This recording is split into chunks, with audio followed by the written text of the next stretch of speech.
Welcome back to the Suhu podcast. This is episode 7, hydration versus moisture. One really common experience we hear is this: your skin feels dry even though you're hydrating it. You're using products that say they add hydration. You're being consistent, and still your skin feels tight or uncomfortable. And that's where a lot of confusion starts. Because in skincare, the words hydration and moisture are often used interchangeably as if they mean the same thing. They don't, but brands often blur that line, sometimes unintentionally, sometimes because it's easier to market a single idea than explain this distinction. So Gotcha. For today's sure. conversation isn't about adding more steps or more products.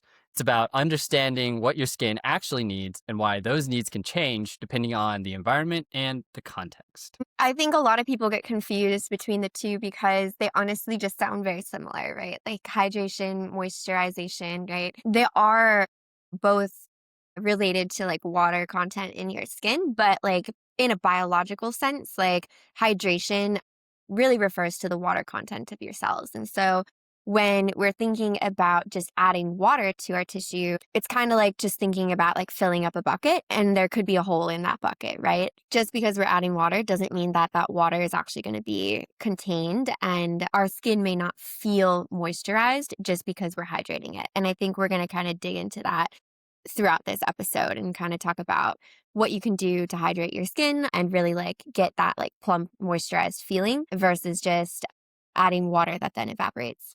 Okay, so Lydia, let's start with hydration because that's the word that I think people encounter first. When people hear hydration, they usually think of skin feeling plump, refreshed, or dewy, but hydration is not how skin feels. It's about water content. Lydia, can you give us a more scientific definition of hydration? Sure. So we can think about our skin, right, as just a bunch of cells, and the water within those cells is really the water content or hydration of the cells. And in our living tissue, cells have a certain amount of water and they're maintaining homeostasis against the environment that they're within.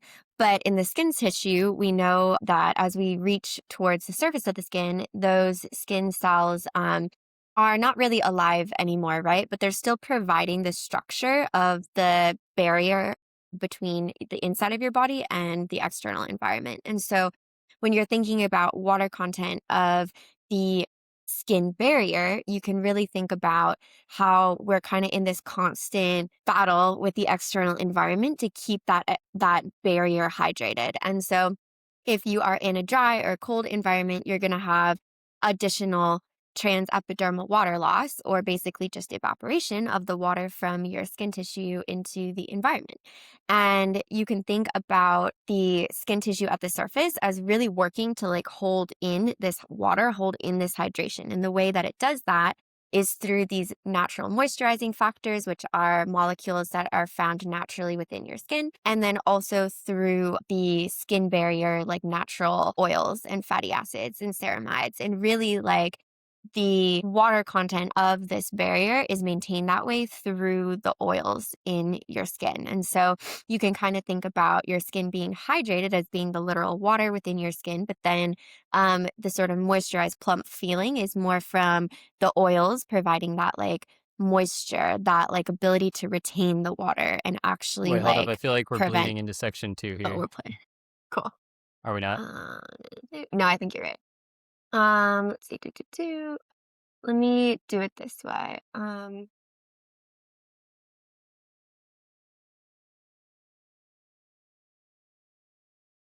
Okay. And if you're thinking about only hydrating your skin, like for example, dumping water on it, that's not going to be enough to actually keep the water within your skin because you're always battling against the evaporation into the environment. Great. Okay, thanks, Lydia. So it sounds like then hydration is describing how much water is present in our skin at a given moment. But that isn't a guarantee that that water is going to stay there long term. And I think that's where expectations are getting mismatched for a lot of consumers because adding water to the skin doesn't mean that that water is going to stay there. Moisture is where we start to talk about that prevention. Moisture isn't about adding the water like hydration. It's about the skin's ability to retain the water it already has. So when we talk about moisture, we're talking about protection, about slowing that water loss, that transepidermal water loss that you're talking about, Lydia, and supporting the skin's barrier so it can hold on to that hydration longer. On a biological level, how are we moisturizing our skin? How are we preventing that transepidermal water loss? Yeah, so it's kind of two things, right? Like we talked a little bit about those natural moisturizing factors, but basically it's molecules that help to hug water and hold water in the skin. And then there's also your skin barrier lipids, which are like the natural oils that are in your skin that provide kind of a barrier to prevent water from like leaving your skin. And you can think about that working just because water and oil don't really like to blend, right? And so if you have this nice layer of, within your skin, then that's going to prevent the water from evaporating out. Really, what you're thinking about when you're moisturizing, if you're using like a product, is you should be helping to contribute to that natural sort of oil layer. And we've talked in the past about thinking of your skin barrier as kind of like this brick and mortar structure, right? You have like these dead skin cells that are providing the brick structure, and then the mortar that's holding everything together is your natural lipid construction. And so when we think about moisturizing, we're really trying to prevent the water loss by adding to the natural lipids within your skin already, or to add, some more of those like moisturizing factors, things that help to hug water and keep it in the skin cells specifically. So it sounds like moisturizing is a really important piece of the overall equation.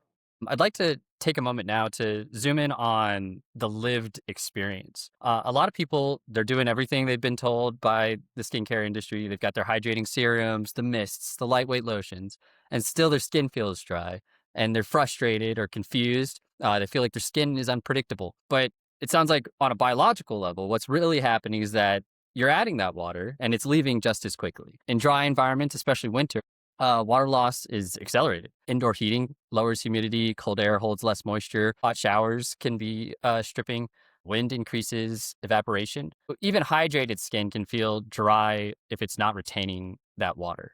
We know that hydration is adding water, and we know that that moisture is supposed to keep it in. So when we skip that moisture level, what's happening to our skin? Yeah. So I think your example, York, of like being in a dry environment is like really key. Like, think about any time where you have felt like you just apply lotion and more lotion and more lotion and you're not seeing the results. Like, I definitely had that happen to me, especially when I'm traveling. It always happens. It's, very frustrating. And really, like, what's happening at the biological level is you may not have a beautifully intact brick and mortar oil layer on your skin. And so there may be like some small cracks or something that's like really kind of affecting how healthy that skin barrier is for you. And that's maybe coming from the dryness, coming from just like the winter weather or whatever environment you're in. And then you're getting the sense that, your skin is dehydrated. And so you add the water, but because your barrier isn't, fully supported, the water's just evaporating. And so you're getting increased transepidermal water loss and you're not able to hold in moisture as effectively. So yeah, so if you're using a lotion and you're hydrating your skin consistently, but you're still running into this sort of dehydrated feeling or, obvious signs of redness or cracking, dryness, you want to make sure that you're also protecting the water that you've just added into your skin. And you can do that with an oil, which is really going to help improve that actual moisturized feel on your skin. There's an important distinction I want to make here. Understanding the difference between hydration and moisture is not a call to add more steps. This is not, there's a difference between hydration and moisture, and I'm only hydrating right now, so let me just add more product. This is a call to make better decisions with fewer assumptions. Sometimes hydration alone is enough. Sometimes moisture support is the missing piece. And sometimes skin just needs time and consistency, not intervention. It's about flexibility, not rules. We want to build a system where listening to the context of your body gives you the information that you need to make the right product decisions. When you understand what hydration and moisture actually describe, you stop chasing labels and you start responding to how your skin behaves. That tends to simplify routines instead of complicating them. Yes. So practically speaking, Lydia, what are we looking for when we're trying to listen to our body and gather this context? Yeah, exactly. So it's kind of like deciding whether or not your skin needs increased hydration or it needs increased protection. And sometimes it's both, sometimes it's one or the other. So If your skin is actually dehydrated, what you are really looking at is your skin is going to be kind of dull. It doesn't have the brightness. A lot of like features may feel sunken to you, or you'll see, increased fine lines. Really just like imagine like if your skin isn't plump with water, right? And so in that case, right, like you're looking to add hydration and also looking to add some of those like moisturizing factors or like water huggers, like we were talking about, which can be things like humectants, right? That's like what we would call them in a formulation. And so, like glycerin or something like that in your lotion would be great. If your skin is like specifically dry and really needing like a seal on it, you're going to be seeing things like flakiness and redness and roughness. And that's really an indication that your barrier needs more protection and more support. Obviously, both of these things can happen at once, right? But here's like two examples where they might not be happening at once. Like if you are in a humid environment, so there's a lot of water, like, you live in, I live in Miami. It's really humid outside. There tends to be a lot of water in the air, right? And so that water, for the most part, is getting into my skin. My skin feels like it's hydrated, but I, use an oil product on my skin to make sure that I'm keeping that humidity or keeping that hydration in my skin when I go inside and there's air conditioning, which suddenly is a lot drier.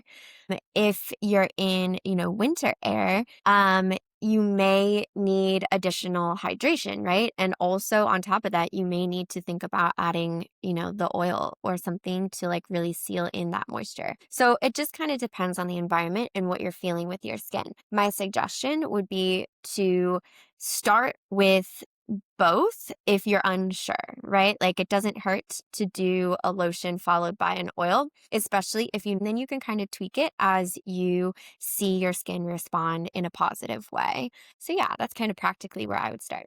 Down to the key takeaway here, your skin biology is actually quite logical, and you're always kind of coming back to this homeostasis, right? And so our goal with skincare is always to support that homeostasis and to really just provide the key things that your skin needs to thrive on its own, because our body is already pretty smart, right? Listen to your body. Yeah, so listen to your body. All right, class, what did we learn? Hydration and moisture are not the same thing. Hydration is about water, moisture is about retention. When skin feels dry, especially in winter, it's often not because you're failing to hydrate. It's because your skin needs more support holding on to what it already has. Understanding that distinction gives you options, and options hopefully reduce anxiety. As always, if you want to go deeper, we've written a full blog post that breaks down this topic in more detail. You can find it on suhuskin.com. Leave your questions in the comments below. We read them and they shape our future conversations. And thank you for listening. We'll see you next week. Thank you.